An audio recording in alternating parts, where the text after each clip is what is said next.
2002年7月24，高雄市政府举行爱河全线通水典礼，当时总统陈水扁落南到高雄，甲当时的高雄市长谢长廷做伙拍开水母的开关，庆祝爱河整治成功。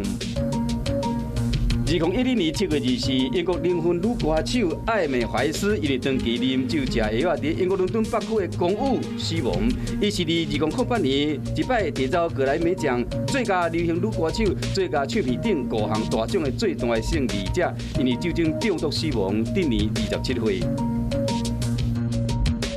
严重违反奥运的精神。